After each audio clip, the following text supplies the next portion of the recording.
올바른 정치만 제대로 이루어지면 정말 우리나라처럼 살기 좋은 나라는 아마 전 세계에 정말 없을 거라고 저는 봅니다. 안녕하세요. 아네스TV입니다. 자, 오늘 이렇게 또 찾아뵙게 돼서 너무너무 반갑습니다. 자, 오늘은 스웨덴 게이트에 대해서 한번 얘기를 나눠보도록 하겠습니다.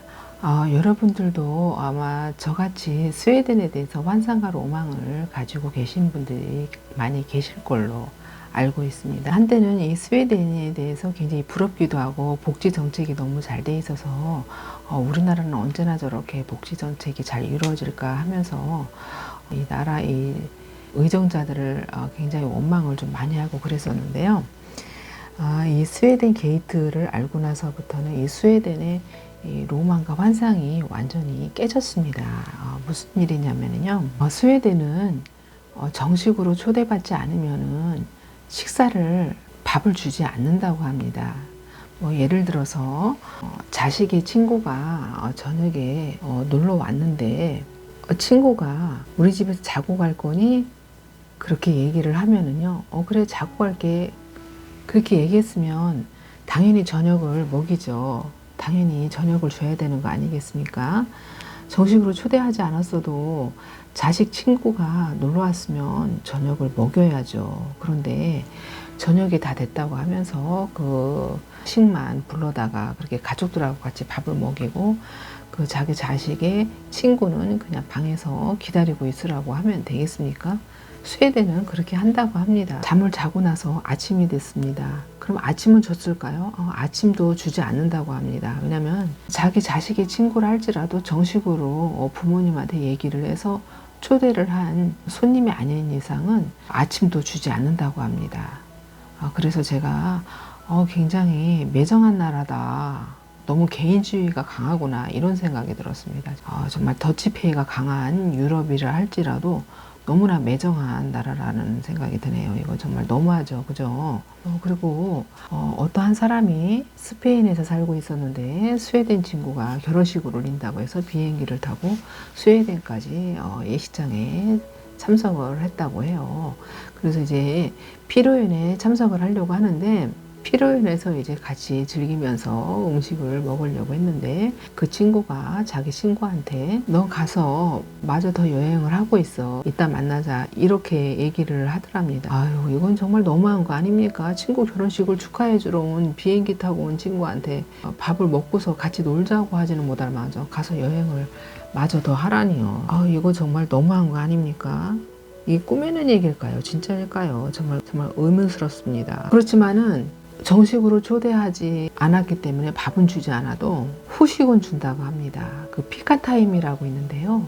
자기네 가족끼리 밥을 먹고 나서 쿠키 또는 과일이라든가 이렇게 한 잔씩 마실 수 있는 그 피카타임이 있는데요. 그 시간에는 정식으로 초대받지 않아도 그럴 때는 손님을 껴서 같이 차를 마시고 뭐 과일도 먹고 쿠키도 먹을 수 있게끔 같이 그렇게 즐겨서 먹을 수 있게끔 자리를 내준다고 합니다. 그렇지만 그게 무슨 의미가 있습니까? 정식으로 초대받지 않아도 자기 가족들이 우연치 않게 식사 시간에 왔으면은 맨날 오는 것도 아닌데 뭐 배불러야 맛인가요? 가족들이 한 숟가락씩 좀 덜 먹다 할지라도 접시 하나 더 놔주고 한 숟가락씩만 덜어줘도 그게 벌써 한 접시가 될 텐데 그게 뭐가 어려울까요? 저는 그것도 참 아무리 문화 차이라 해도 정말 너무하는 것 같네요. 그래서 제가 이 스웨덴 게이트를 알고 나서 완전히 스웨덴에 대한 환상과 긍정적인 로망이 완전히 깨졌습니다. 제가 어릴 때 그 겪었던 미담을 하나 말씀을 드릴게요. 초등학교 1, 2학년 때는 등교 시간이 좀 빨라져요. 그래서 친구랑 같이 친구 집에 놀러 갔는데 그 점심 먹는 그 시간이었던 친구의 친언니가 이만한 양은 대접에다가 열무김치를 넣어서 밥을 비비시더라고요. 밥을 비비더니 뚜막에 물을 이렇게 싹 닦으시더니 친구랑 같이 마주보고 밥을 먹을 수 있게끔 숟가락을 이렇게 2개를 놔서 아주 맛있게 얼굴 마주보고 얘기하면서 아주 맛나게 먹을 수 있었던 기억이 나네요. 우리나라는 그런 정이 있어요. 뭐 먹을 건 없어도 반찬이 있든 없든 그렇게 숟가락을 하나라도 더 놔서 콩 한 쪽이라도 나눠 먹는 것이 우리나라 문화죠. 그렇기 때문에 이 스웨덴 게이트를 알고 나서부터 저는 완전히 로망이 깨졌습니다. 스웨덴에 대해서. 참 매정한 나라구나. 그런데 참 매정한 나라다. 이런 생각이 들었는데, 스웨덴뿐만 아니라 뭐 핀란드, 뭐 아이슬란드, 뭐 독일 같은 경우는 추운 지방일수록 좀 그게 심하다고 해요. 그러니까 이 북유럽 쪽이 좀 추운 나라가 좀 많잖아요. 추운 나라일수록 좀 그런 경향이 굉장히 좀 강하다고는 하네요. 또 하나 미담거리를 여러분께 말씀드릴 것은요. 친구 집에 놀러 갔는데 이렇게 큰 밥상에, 동그란 밥상에 밥이 차려져 있었는데 그 상보를 이렇게 걷어보니까 여러 가지 나물과 오곡밥이 있었어요. 그래서 친구랑 같이 아주 맛있게 한 그릇을 뚝딱 해치웠는데 친구 어머니 옆에서 주무시고 계셨거든요. 그런데 이렇게 눈을 이렇게 뜨시더니 저를 보고 더 먹어라, 더 먹어, 응? 더 먹어? 이러시는 거예요. 그래서 저는 한참 클 나이기 때문에 정말 더 먹고 싶었습니다. 하지만 그래도 어린 나이에 양심은 있었는지 아닙니다. 그러고서 그냥 숟가락을 놨었어요. 저는 지금 그분 지금도 그때 당시를 생각해보면 그 어머님이 너무너무 감사합니다. 그날 오곡밥이 있었고 나물이 많았던 거 보면 그날이 좀 대보름이었던 것 같아요.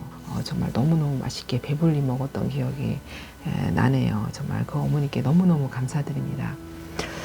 이어서 말씀드릴 것은요.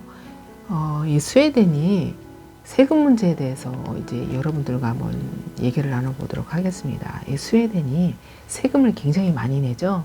스웨덴뿐만 아니라 뭐 네덜란드라든가 핀란드, 뭐 덴마크, 좀 매정한 나라일수록 세금을 굉장히 많이 내는 것 같아요.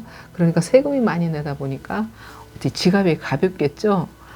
그래서 사람들이 좀 더치페이가 강한 게 아닌가 싶기도 해요. 지갑이 가벼워서. 스웨덴은 세금이 32%를 내요. 그리고서 물건을 하나 살 때마다 부가세가 25%씩 붙습니다. 그리고 세금을 내지 않는 사람은 불과 6%밖에 되지 않습니다. 아주 극소수죠. 그러니까 웬만해서 거의 다 세금을 낸다고 보면 돼요. 근데 저희 나라는 근로자들 같은 경우는 세금이 20 몇 프로만 떼는 것 같은데 저는 그것도 작다고 보지는 않아요. 뭐 스웨덴에 비하면은 한 10% 적죠.